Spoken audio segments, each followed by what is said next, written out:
Hello Insta, bonjour à tous. Nous sommes samedi après-midi, je ne sais pas s'il y aura du monde en live, mais je vous souhaite la bienvenue sur ce live 195 sur 365 et si vous êtes de la team replay, n'hésitez pas à liker ou à me mettre un commentaire. Et aujourd'hui, je vais vous parler d'un sujet qui est revenu 2 fois à moi, donc je me dis c'est peut-être un signe de l'aborder en live. Coucou Charlotte. Donc hier, j'ai échangé avec une amie thérapeute au téléphone et on a eu cette conversation sur quel niveau de disponibilité on met pour nos clients. Sur les vocaux ou les messages qu'on échange en dehors des rendez-vous. Et Charlotte de The Moonway Place en a parlé en story il y a 10 minutes, un quart d'heure. Enfin, je l'ai vu il y a 10 minutes, un quart d'heure et je me suis dit, bon, ça fait 2 fois que ce sujet vient à moi. Donc, je vais l'amener en live parce que c'est vrai que c'est quelque chose qui revient assez souvent. Parce que moi, dans mon accompagnement one-one et même dans le groupe Le Passage actuel, on a un fil de suivi WhatsApp pour pouvoir échanger entre nos rencontres. Pour moi, c'est vraiment un indispensable parce que j'aime être en lien avec les gens que j'accompagne. Pour le one-one, ça permet vraiment d'avancer entre les rendez-vous et... Ouais, enfin, ça a pas de prix, en fait, je trouve, de ce suivi vocal entre les rendez-vous. Ça permet vraiment d'avancer plus vite et de pas laisser de questions en suspens. Et pour le groupe, c'est pareil, ça permet de créer du lien entre les personnes qui sont dans le groupe, de pouvoir échanger sur d'autres sujets aussi, des fois. Coucou Claudia. Et ce fil de suivi en vocal ou par message, pour moi, il est vraiment hyper important et ça fait plusieurs fois, donc 2 fois aujourd'hui, que voilà, ce sujet revient. Mais oui, mais dans quelle mesure on est dispo sur ce fil de suivi en dehors des rendez-vous? Alors, il y a 2 écoles. Il y a l'école des personnes, des accompagnants, des coachs qui fixent des horaires, qui disent qu'ils sont dispo que la semaine et de telle heure à telle heure pour répondre aux messages vocaux ou aux messages écrits sur le fil de suivi. Et il y a la 2e école qui est la mienne, à savoir que moi je fixe pas de jour, je fixe pas d'horaire, je suis concrètement je suis dispo tout le temps. Mais ça veut pas dire pour autant que je réponds forcément du tac au tac aux messages de mes clientes. Ça veut simplement dire que je me fixe pas forcément de cadre et je peux aussi bien répondre aux messages la semaine, évidemment la semaine, mais aussi le week-end ou aussi quand je suis un petit peu off, parce que je sais que pendant les fêtes, j'avais pris une semaine off. Ma cliente avait pris une semaine off, donc on a été 2 semaines sans rendez-vous. Et elle m'avait posé la question. Elle m'a dit, mais du coup, pour le suivi vocal, est-ce qu'on met en pause aussi ou pas? Et je lui ai dit, non, on continue. Le suivi vocal, c'est le suivi vocal, c'est vraiment notre fil conducteur. Je me voyais pas du tout mettre un point d'arrêt, de pause à ce suivi vocal pendant cette période de vacances. Et donc, moi, il n'y a pas d'horaire. Parce que ça dépend beaucoup de ma disponibilité, ça dépend si mon esprit est là ou pas. Et par exemple en semaine, parfois je vais répondre du tac au tac. Si je suis sur autre chose et que je sais que j'aurai pas le temps de faire une réponse, de pouvoir me poser pour écouter son message et de lui faire une réponse construite, je le laisse en suspens, je l'écoute quand je suis disponible. Sachant que aussi je réponds au minimum 1 fois par jour. Et le week-end, c'est pareil, si je suis disponible, je réponds. Je vais pas m'empêcher de répondre à mes clientes parce qu'on est dimanche et que si on est dimanche et que je réponds aux messages de mes clientes, elles vont empiéter et en profiter entre guillemets. Moi, j'ai confiance dans mes clientes, dans le fait qu'elles ne vont pas abuser de ce suivi vocal, mais l'utiliser vraiment à des fins utiles. Et puis aussi, j'ai confiance en moi dans le fait de ne pas me laisser déborder si j'ai des messages qui arrivent à un moment où je ne suis pas disponible parce que je suis en train de travailler sur autre chose. Je me fais confiance que je vais aller les voir au bon moment, au moment où je serai dans cette disponibilité pour donner la réponse attendue et l'écoute attendue. Et je considère aussi que ça fait partie aussi, moi, de l'autonomie que je souhaite donner à mes clientes. Parce que l'idée, c'est pas qu'elles aient besoin de moi. Et je sais que le fait de déposer des messages en suivi, sur le fil WhatsApp, souvent rien que le fait de le dire à voix haute, je les invite à laisser des vocaux et moi-même je dépose des vocaux parce que ça agit à un autre niveau. Mais rien que le fait de déposer un message vocal, ça permet assez souvent quand même de trouver en soi les réponses et parfois en disant les choses et on se rend compte que la réponse elle vient toute seule. Et donc de ce point de vue-là, c'est doublement intéressant parce que le fait d'attendre ma réponse, parfois elles vont réfléchir de leur côté à ce qu'elles m'ont laissé en message vocal. Coucou Samara. Et donc il y a cet aspect-là où ça décante un petit peu le temps que je vienne leur répondre. Et aussi le fait de l'avoir déposé, parfois la réponse elle vient d'elle-même.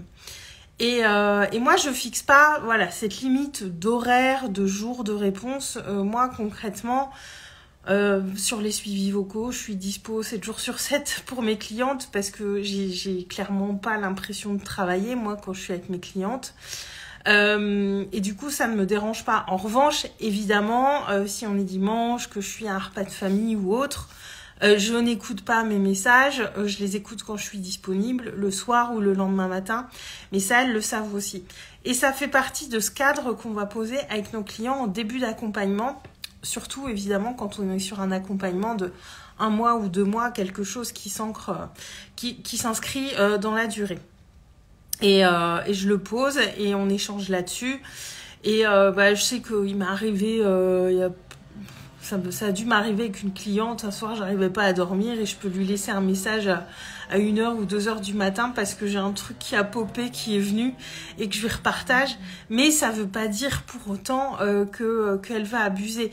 Enfin moi j'ai aussi cette confiance dans mes clientes qu'elles savent utiliser ce fil de suivi vocal à bon escient quand c'est juste. Et moi perso j'ai pas d'expérience avec des clientes qui ont abusé de ce suivi vocal. Alors ça m'arrivera peut-être, mais auquel cas je poserai un cadre peut-être un petit peu plus carré, on va dire, pour ça. Mais moi c'est pour ça aussi que j'échange beaucoup avec mes clientes avant le début d'un accompagnement, pour qu'on se comprenne bien, que je sente dans quelle énergie elles sont. Et Samara, t'es comme moi, jamais l'impression de travailler avec mes clientes. Non, moi du coup, partant de ce principe-là, avoir des échanges vocaux le soir ou le week-end, du coup ça ne me dérange pas. Après, j'oublie pas non plus que moi j'ai pas d'enfants, j'ai peut-être moins de contraintes qu'une personne qui a des enfants en bas âge et qui veut leur consacrer du temps en fin de journée, ou qui a d'autres... ça dépend aussi de notre vie à chacun. Et j'ai envie de dire, il n'y a pas de bon ou de mauvais, c'est faire ce qui est juste pour nous comme pour tout, à partir du moment où c'est bien clair avec nos clients. Et à partir du moment où c'est clair et où ce cadre est bien posé, je pense qu'il n'y a pas de souci en fait. Et moi je sais que mes clientes, elles savent très bien que si elles m'envoient un message un samedi soir ou un dimanche dans la journée, je vais peut-être pas te répondre tout de suite. Mais c'est pareil la semaine, en fait, je peux être occupée à autre chose. Mais globalement, à moins de pas avoir de réseau ou vraiment que ce soit compliqué pour moi, je vais leur répondre tous les jours, voire même plusieurs fois par jour si on échange sur un sujet.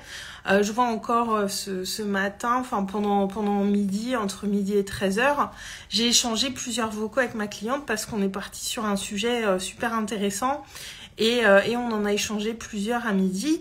Et puis là, je sais pas quand est-ce qu'elle va revenir vers moi, mais je sais aussi qu'elle décante beaucoup de choses de son côté. Et ce suivi vocal a vraiment pour but de faire avancer plus vite les gens. Le but, c'est pas de les materner. En fait, c'est ça. C'est de les amener à ce que eux se posent les bonnes questions, à les aider à aller plus vite, mais ce n'est pas du maternage.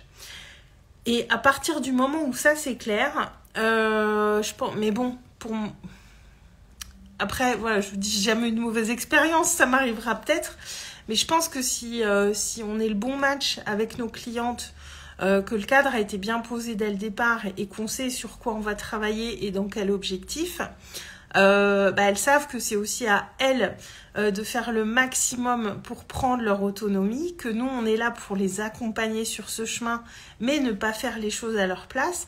Et à partir du moment où ça c'est bien clair et c'est bien compris, elles savent très bien que c'est pas du maternage ce fil WhatsApp, c'est vraiment un soutien, quelque chose qui va nous porter, nous élever et faire que pendant les rendez-vous, on va vraiment en profondeur et on fait, c'est ça qui permet aussi des pas de géant.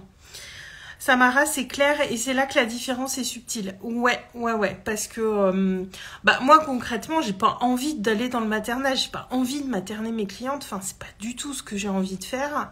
Mais voilà, et ça tient aussi à notre posture. Je pense que quand on est clair à l'intérieur de nous et que c'est aligné à l'intérieur, eh bien ça se ressent à l'extérieur. Et je me dis, si demain ça m'arrivait d'avoir une cliente qui use et abuse de ce suivi WhatsApp, peut-être que j'irai voir justement si cet alignement intérieur, il est bien en place, il est bien là, et si on a bien posé les choses au départ. Voilà, après c'est une réflexion que j'ai là, comme je vous dis, parce que je n'ai pas eu d'expérience, de mauvaise expérience en ce sens où j'ai pas eu de cliente qui en abuse, mais je me dis ça m'arrivera peut-être. Voilà, c'est encore quelque chose à voir dans le temps. Mais en tout cas, il n'y a pas de ni bien ni mal, soit fonctionner comme moi, soit fonctionner comme d'autres qui disent moi les vocaux j'y réponds de tel jour à tel jour et de telle heure à telle heure. Parce que c'est aussi une manière de poser son cadre, parce qu'on a tous des choses en dehors dans notre vie perso et on ne fonctionne pas tous de la même manière aussi. Moi je peux raccrocher avec mes clientes très vite et en décrocher et passer à autre chose très facilement. Dans ma tête j'entends, mais après voilà, on n'est pas tous égaux non plus face à ça. Donc c'est simplement une question de clarté. Et de voir ce qui est juste aussi pour nous, parce que plus on sera dans notre justesse à nous, et plus ça amènera aussi nos clientes à être dans leur propre justesse. Donc voilà, c'est quand même important de se poser ces questions-là et vraiment de fonctionner vraiment dans ce qui est dans le flow pour nous. Et de pas se culpabiliser non plus si on voit que d'autres personnes fonctionnent comme ci et que moi j'ai envie de fonctionner comme ça. Enfin moi je me dis, j'imagine, je suis même convaincue qu'il y a des mamans qui disent qu'elles ne répondent pas aux messages vocaux le mercredi et c'est leur rythme et c'est normal et on a le droit aussi d'avoir des jours off. Moi je sais que même quand je suis en vacances, quand j'ai des jours off, enfin voilà, pour moi, c'est pas du travail, j'ai pas l'impression de me sentir envahie. Mais si on se sent envahi, là, c'est pas bon pour nous. Et donc à nous de poser les limites qui sont justes pour nous. Mais voilà, à partir du moment où c'est clair, il n'y a pas de bon ou de mauvais. C'est ce qui est juste voilà, pour nous, pour qu'on fonctionne et qu'on soit bon dans ce qu'on fait. Voilà, je voulais amener ce sujet parce que quand il y a des choses qui viennent 2 fois à moi, je me dis Aurélie, ne cherche pas midi à 14h, c'est que c'est peut-être ton sujet du jour.